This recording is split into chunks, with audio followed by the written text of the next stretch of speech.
Hey, Dr. Jared here, proud to be coming to you with our part one of our Guts and Glory Masterclass. The purpose of this class specifically is to help with things like how well you digest food, improve mood, sleep, immune system, as well as helping your body absorb more nutrients, which can prevent or reverse many of the serious diseases that people deal with in America today. A huge percentage of your health is reflected in your gut. And I thought, what better way to start talking about your gut than to talk about how this system in our body should work or needs to work for maximum benefit. But right before I do that, I do want to inform you or advise you that anything that we go through in this masterclass, if you feel like you need help or you want more information, if you are an active client, you have the opportunity to schedule a meeting with our nutritionist, Mackenzie, to do what they call a life risk questionnaire or an LRQ to assess where you're at in your health, simple action steps to be better, and really just overall help you have a clear line or clear direction on where you're trying to go with your health. So again, anything that you hear that you feel like you need more support, more help with, or more information on, if you're an active client, schedule time with Mackenzie, our nutritionist, and really take advantage of a complimentary help. So what's the gut? What should the gut do? Well, let's start with before food even enters your mouth. The first thing to have healthy absorption or healthy nutrition is to give your body the opportunity to consume something that is high in quality nutrition. So what I mean by that is there's a radically different amount of nutrient quality in a grass-fed steak or an apple or a smoothie than there is in a taco from Taco Bell or, a deep fried French fry or something like that. So to be able to get the vitamins, minerals, even some of the healthiest macronutrients and right types of fats, you have to put that stuff in your body. Now, once you do, as soon as it enters your mouth, your body starts digesting it. But once you've chewed it and the saliva starts to break it down and it hits your stomach, the ideal situation is your stomach releases the right amount of stomach acid to continue to break down the food into smaller and smaller parts. The smaller and more broken down those parts are, the easier it is as it transitions into your small intestine to absorb the nutrients. So the small intestine, or the first part of your intestinal tract, is more responsible for digesting most of the stuff that we think about, like the vitamins and minerals, the carbs, the fats, the proteins. Those macronutrients should be broken down into their simplest forms and then digested. Finally, and when it enters the large intestine or the colon, this is when you're going to finish digesting those nutrients, but as well as pull a lot of the water out and to be absorbed. And that's where your bowel movements are formed. Then, the different, I'm going to say, firmnesses, densities, normal versus abnormal, are all affected by that. Now, what are some things that affect it? First of all, but after you've decided what you're going to give your body the opportunity to digest, the right amount of stomach acid. So that can be affected by a lot of things. First of all, one of the big things that many people that are watching this need to do is they need to do some weeding of their garden. And what I mean by that is the gut flora, the bacteria in your stomach and intestinal tract. So that can get thrown off from fluoride in water and tap water, antibiotics in meats, tons of medications, and we're going to go through some of those, but painkillers are a huge issue for that. But then, and those things, and lastly, acid reflux medications, those things all affect how much stomach acid your body releases. So if you're, for instance, I'll just use the simplest, if you're having acid reflux and you take a acid reflux medication, in most cases, what it does is it makes the stomach acid not as potent, not as strong, and therefore you're not going to break down the food as much as it already should be. That can also be thrown off even without the medication if you don't have the right types of bacteria growing in your stomach to help release the right amount of acid. But then if you send less digested food into the small intestine, it can't absorb those vitamins, minerals, and macronutrients near as effectively. So to break it down, the bacteria or the probiotics in your intestine use something called bacterial fermentation, meaning that they break it down. And if you think of fermentation, where your brain might go is to gas. And that's exactly what happens. So as you're breaking that food down, if you don't digest it well in your stomach, it then gets broken down in your small intestine more than it would otherwise. And that fermentation releases gas. And if you release enough gas, that's where you look at bloating. So if you get pain after you eat, especially when you eat healthier foods that have more fiber in them, there's a good chance you know that your gut is off. And there's some simple steps that we can talk about, like taking the supplement Max GI to help with relining the intestinal tract. But now, as that breaks down, it's also important that the intestines only let the nutrients in that it wants to. So when it's really broken down to the right amount, it absorbs it. There's also something that many people have called leaky gut syndrome. And what leaky gut is leaky gut is holes in your intestines that are caused by, in most cases, chemicals that you've consumed in one way or another. But the most common way to cause leaky gut is medication. So when you consume medication, steroids, NSAIDs for pain, blood pressure drug, different things, what they can do is they actually damage when they're going to be digested or broken down. They damage the lining of the intestinal tract. And when it gets damaged and there get to be holes in there, now certain foods can slip through that are not broken down as much as they should be. And this is how many people develop food allergies.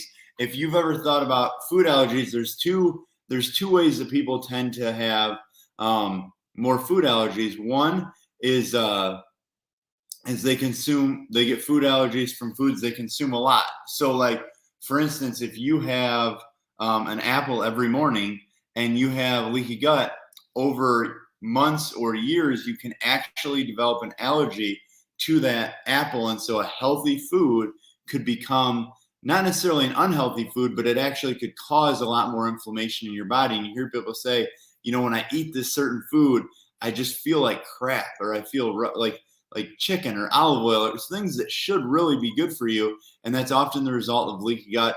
The other is foods that we're really not supposed to eat as much, and then those actually slip through, and then you can get an even larger reaction.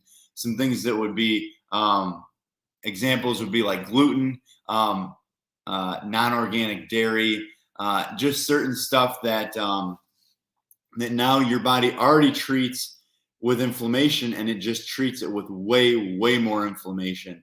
Now, additionally to get these things working, for instance, you have to have your other organs functioning at high levels. So for instance, one organ that gets really bogged down as people get older and get exposed to a lot more chemicals and toxicity is your liver. Now your liver and your gallbladder, they release something called bile, which goes into your digestive tract and helps you break down fat. So for those people that have had their gallbladder removed, you certainly can live with that. But what does it do? It puts dramatically more strain on your liver, because now your liver has to compensate for an organ that was necessary and is now missing. So, the liver and the gallbladder are also essential. And so when people get stocked up or their liver starts to function at a lower level, they don't digest as well. They also don't purify their body near as well. And then, as I mentioned, it goes down that digestive tract, and your body has to pull water out. So there's two other things that can happen very frequently for people in America today. One is they either drink too much caffeine or not enough water. And because of that, they can get constipated, or they rotate between constipation and diarrhea because they either don't have enough fiber to push it through, or they have not enough water to be reabsorbed, and so your body takes more water than it normally would out of your bowel movement, and that can create constipation. Now, the other thing is with eating crappy food, like I mentioned at the very beginning, eating Taco Bell.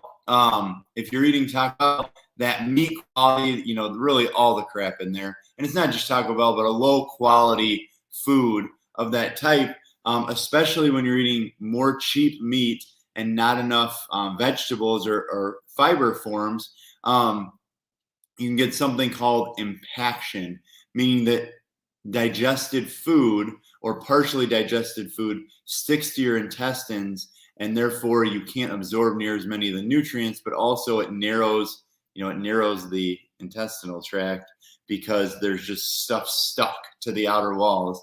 Something to consider, when you eat, let's say, again, going back to an apple, when you eat an apple, that typically moves through you within about 24 hours. When you eat meat, it typically takes about 5 days to get all the way through your digestive tract.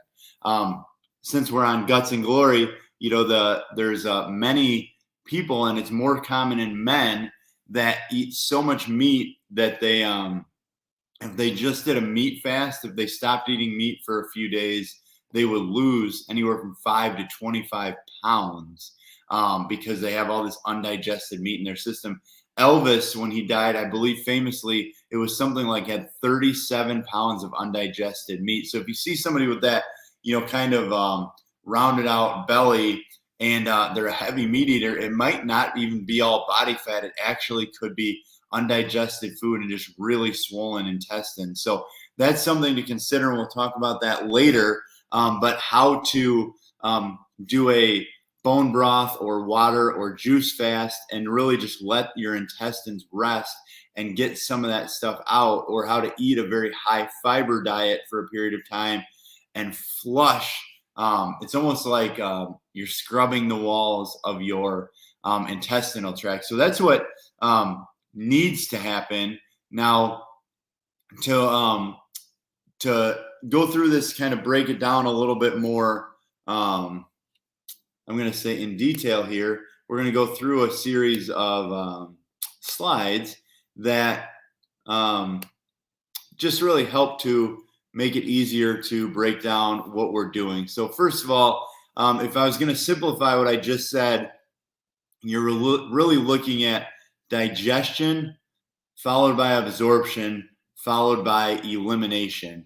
The amount of nutrients that you get will equal the function of your body. It's not what you consume, it's what you digest or what you absorb that's so vitally important for your overall system. Additionally, as you may have heard in our announcements, a really big deal, but your digestive system is directly correlated to the strength of your immune system, just like your neurology is directly correlated to the strength of your immune system.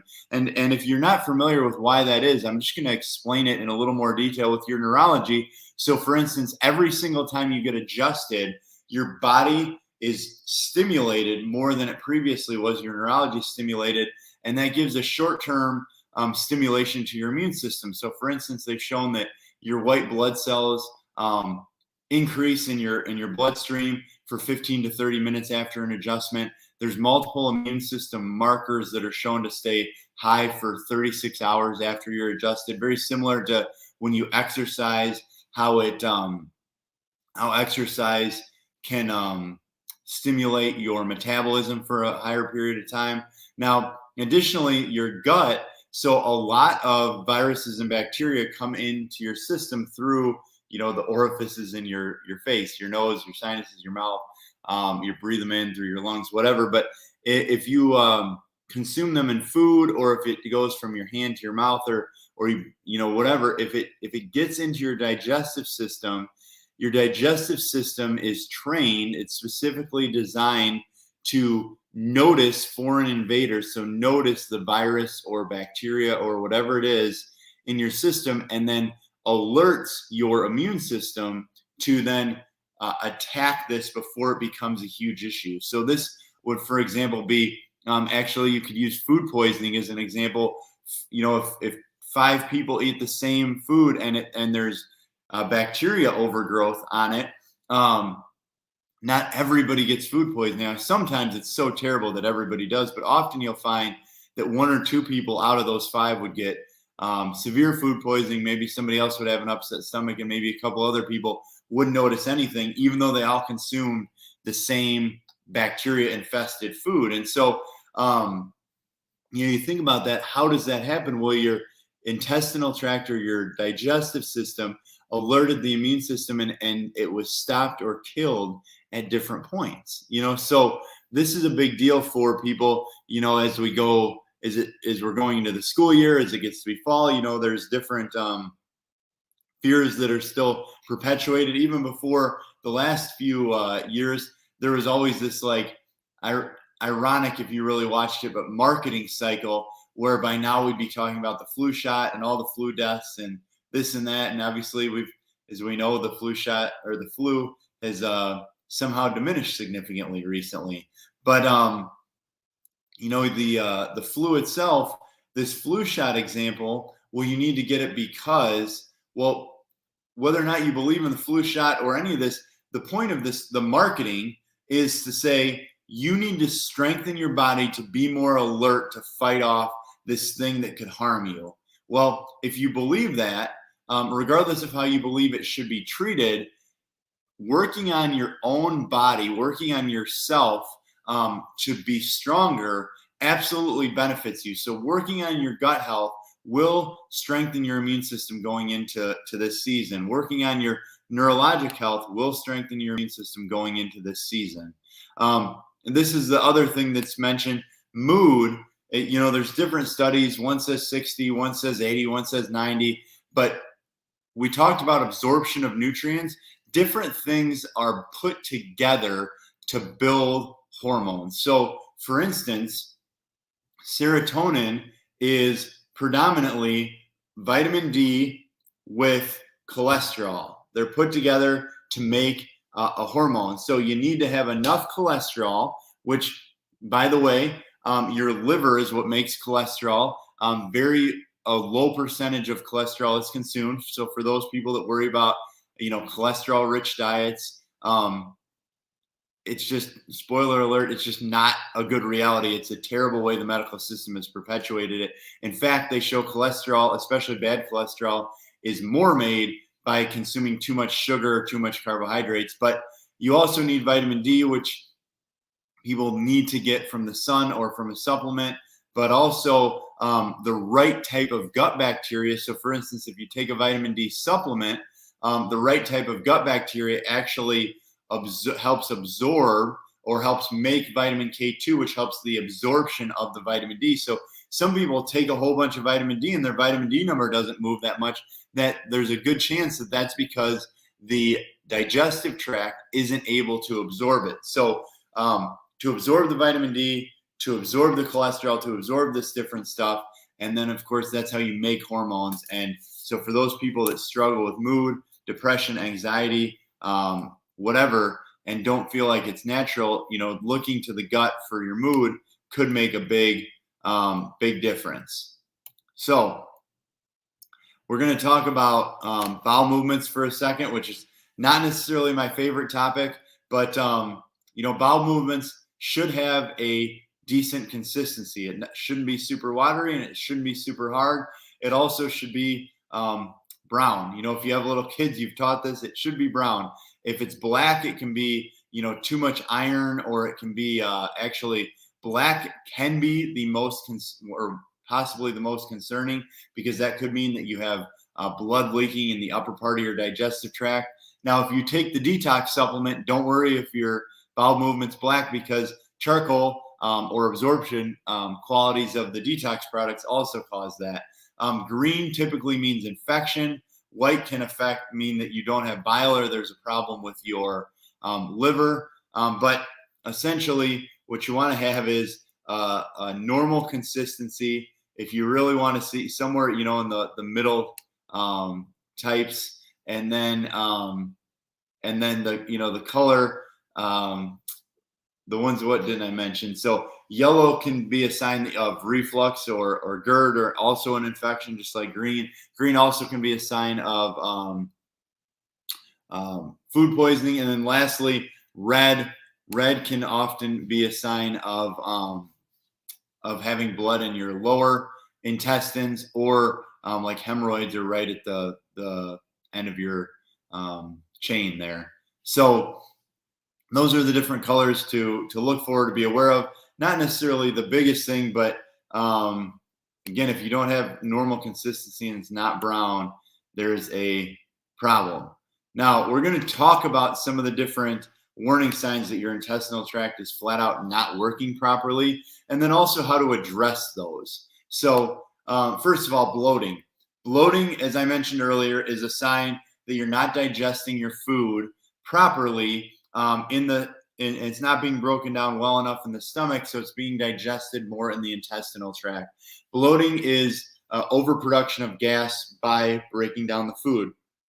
The simplest way, you need to do a gut cleanse. Now, the lowest cost, no testing way to do this would be to take get a bottle of a supplement called Max GI, which stands for gastrointestinal. So Max GI, and see if you notice decreased bloating. If you do, take Max GI for 3 to 4 months, and then about 1 to 2 bottles a year is the general recommendation, again, without any testing.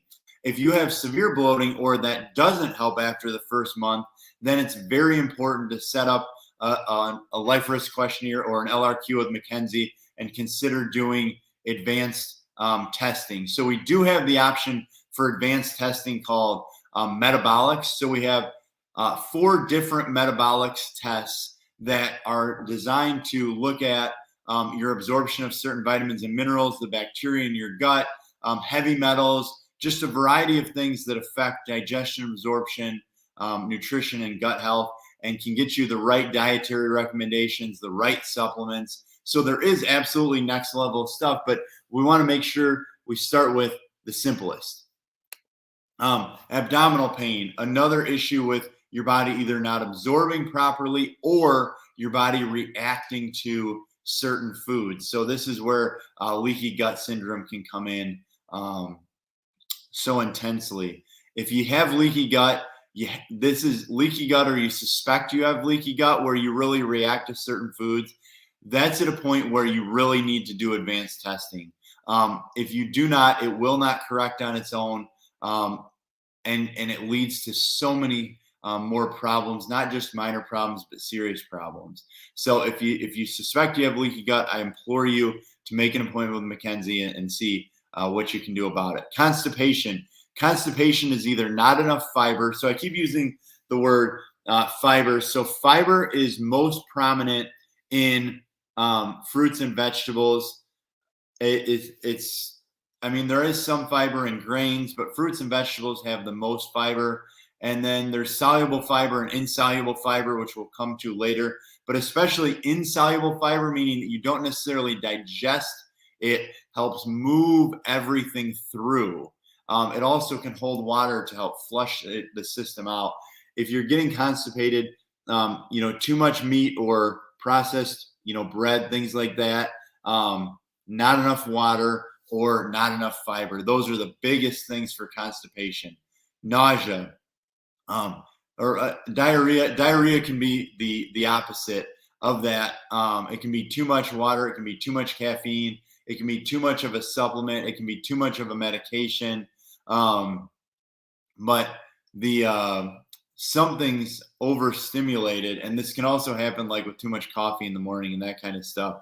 And so it's pushing it through too much.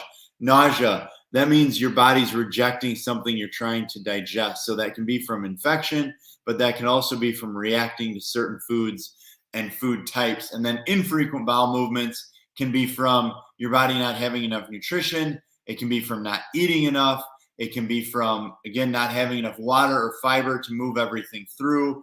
But there's a reality that if you're not having bowel movements often enough, one of the biggest issues with that is that as you digest and absorb, you also need to eliminate there are certain things that are just flat out toxic. They're absolutely toxic. And if your bowel movements or your feces is in your system for too long, you can reabsorb that toxicity back through your intestinal tract, and it can make you very toxic. Now, newborn babies, or the first couple months, they're absorbing so much water and so much nutrition from, for instance, breast milk, that they might not go to the bathroom for 3, 4, 5 days.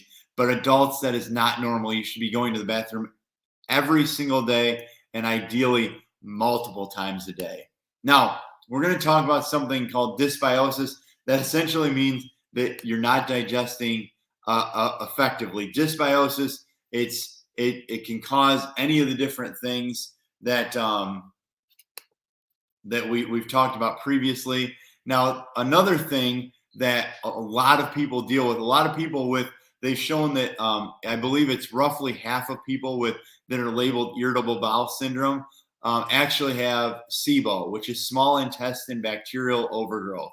So what I'd like you or encourage you to think about is weeds in a garden. So like if you went out to your backyard and you decided you were going to plant a garden, you wouldn't just put seeds, carrots or tomatoes or cucumbers or whatever. You wouldn't just put them in the grass. You'd clear the grass. You'd make fertile ground. And this is why, so like for instance, Max GI goes through and kills excess bacteria that's overgrown in your intestinal tract to make room for probiotics or different other types of good bacteria to grow. The reality is things like E. coli and H. pylori and some of the bad bacteria you've heard about is actually normal. You're supposed to have it in your intestinal tract, but not too much of it. Overgrowth is the problem. So small intestine bacterial overgrowth is a big issue in this country because of killing off too many types of bacteria. So, when people take antibiotics for a sinus infection or a UTI or whatever, that antibiotic doesn't just go to that infection. It affects anywhere that there's bacteria in your system, and so it can kill it off. And if you think about weeds versus plants, if you plant carrots and you don't weed your garden, the carrots typically won't grow because the weeds will overgrow. There's certain types of bacteria that most of it bad that have created the ability to overgrow. And so small intestine bacterial overgrowth is an issue from, like I said, overconsumption of antibiotics, but also antibiotics that are in meat or dairy. And so 70% of antibiotics consumed in this country are actually consumed by animals that you will eat later.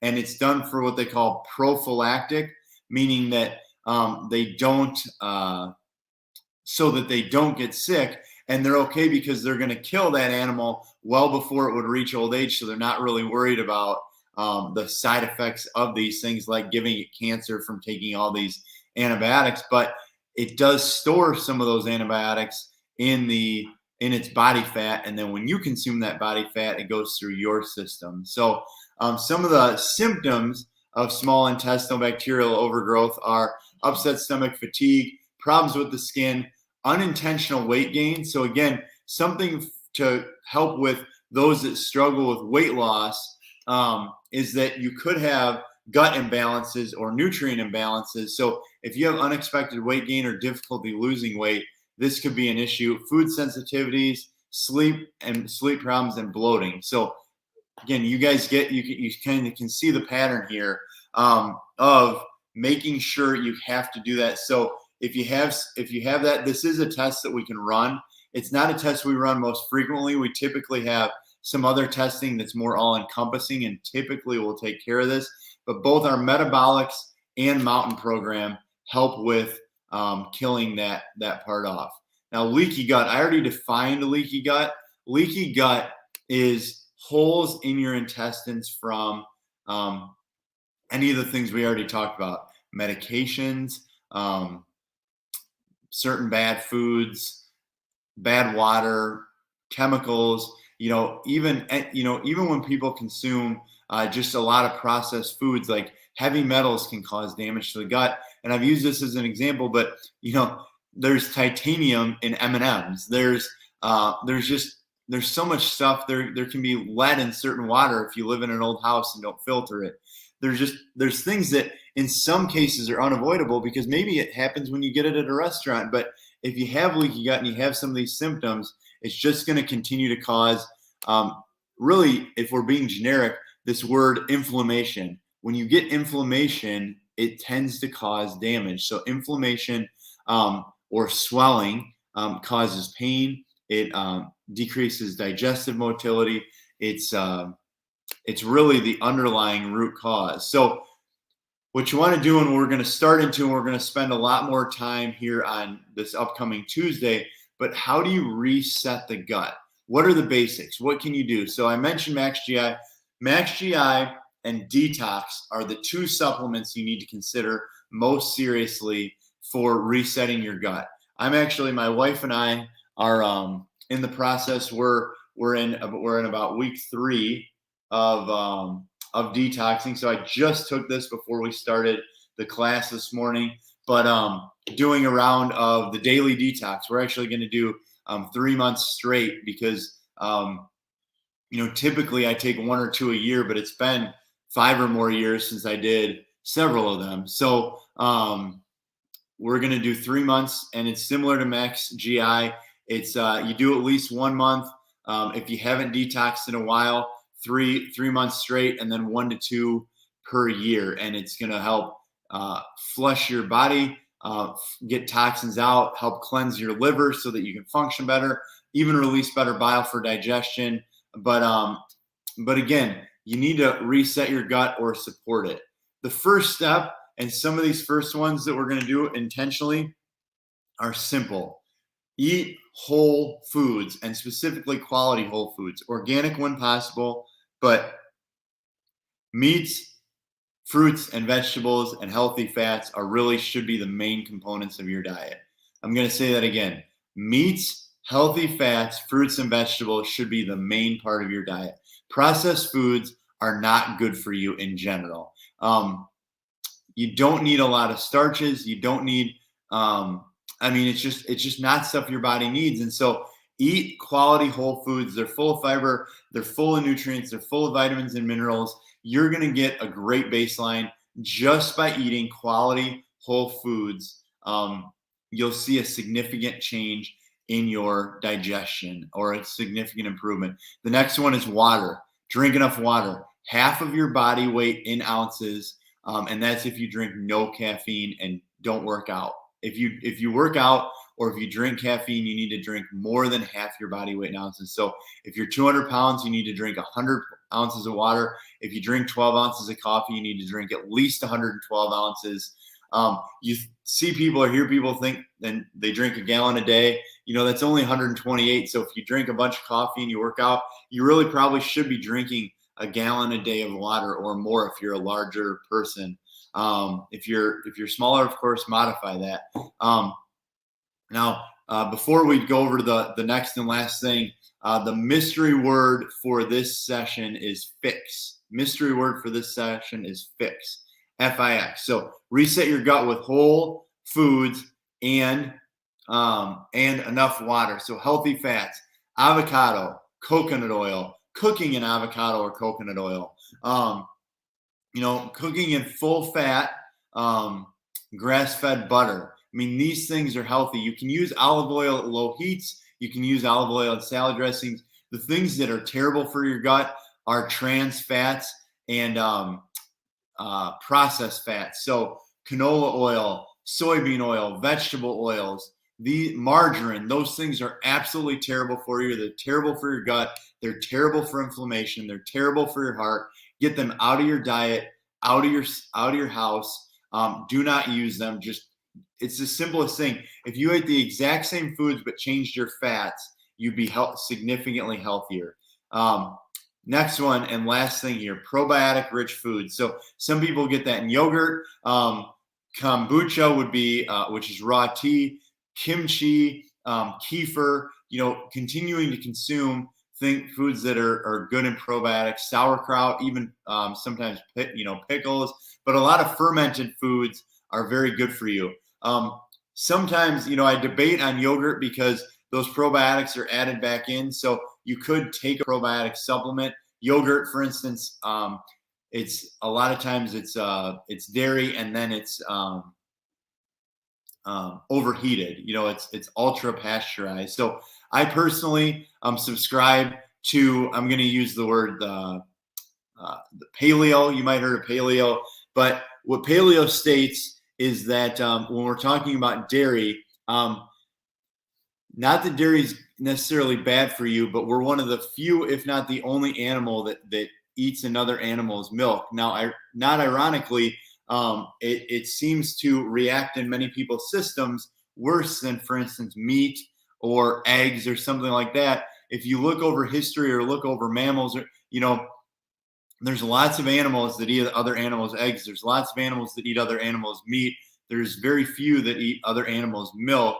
And if you said, well, what about kids? Or specifically, with lactose, which is in milk, up and through age 4, humans produce lactase because, of course, they use mom's breast milk, and that. So small children break down dairy very, very, very effectively. As you get older, though, you don't produce as much, or you may not produce any. And so over time, that's why many people don't digest dairy as well. So if you're going to consume dairy, it's my opinion that you should consume it in its truest form. So if you can, non-pasteurized. So for instance, in my house, we don't really drink a lot of milk, but we do eat grass-fed raw cheese. So organic grass-fed raw cheese. So it's not pasteurized to break down, so it doesn't break down the proteins or the calcium near as much, but also it's easier to digest on the system. So you get more calcium, you get more protein, you get more healthy fat, and your body's just flat out able to break it down more effectively. So hope that's helpful. Take action, and look forward to going through part 2 here in just a few days. Have a very blessed day.